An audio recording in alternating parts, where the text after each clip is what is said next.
ማንን ነው በልጅ ያልባረከው ቅዱስ ገብርኤል? እረ ያሳደጋችሁ እስቲ ባካችሁ እንማከራችሁ አለን ብላችሁ አመስግኑት። በእውነት እንግዲህ በመላው ዓለም በቀጥታ ስርጭትም ይታየኛል። አሁን ያለነው በመንበረ መንግስት ግቢ ቅዱስ ገብርኤል ገዳም ላይ ነው። ዓመታዊ ክብረ በዓል እያከበርን ነው። በዓመት 2 ጊዜ በዚህ ቦታ ላይ ክብረ በዓል አለ። ሶስተኛውን ቅድም ነግረውናል። በ22 የሚከበረው የመልአኩ ቅዱስ ገብርኤል ብስራት ያሰማበትን ዕለት በዚህ ቦታ ላይ እናከብራለን።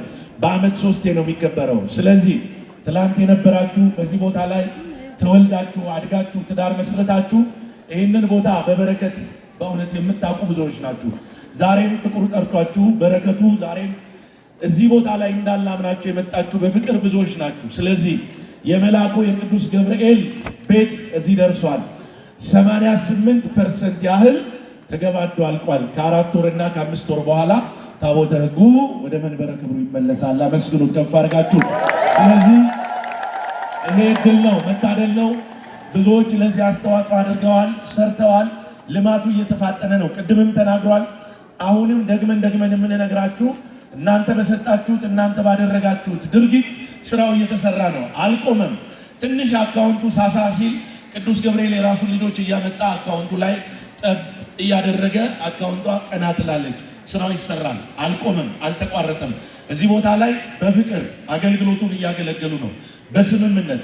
ዛሬም ደግሞ የምንጠይቃችሁ የምንነግራችሁ ስክሪኖቹ ላይ በሁለቱ ስክሪን ድምፅ አልባ ነው፣ ፒክቸሮች እየተላለፉ ነው።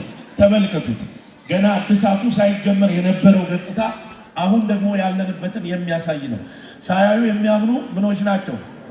ማየት ማመን ነው። ለነጋዴ ነው የሚሰራው። ክርስቲያን ሳያይም ያምናል። አሁን የውስጡን ስራ አላያችሁም፣ ግን እኛ እየነገርናችሁ ነው። አላመናችሁንም?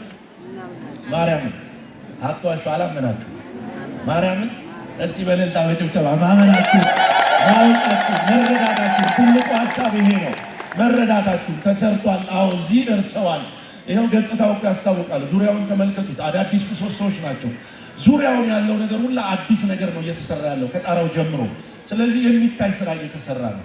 አሁን ለመፈጸም ደግሞ ጥቂት ነገር ይቀራል። ይሄንን እንደለመዳችሁት እናንተ ተረባርባችሁ እንድትፈጽሙ ነው። እውነት ለመናገር አምጡ እንዲሁኑ ብለን ለማስጨነቅ አልፈለግንም፣ ግን ሀሳቡን ተረዱት። ደግሞ አካባቢው በልማት ምክንያት ብዙ ሰው ቢሄድም ገብርኤል የራሱን ሰው እያመጣ ድብቅ ሰራዊት አለው እያሰራ ነው ስራው። ስለዚህ 88% ደርሰናል።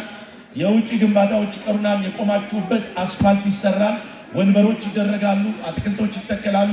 አሁን የምታዩት ገጽታ አይደለም የሚኖረው። ሲያልቅ በጣም ውብ በሆነ መልኩ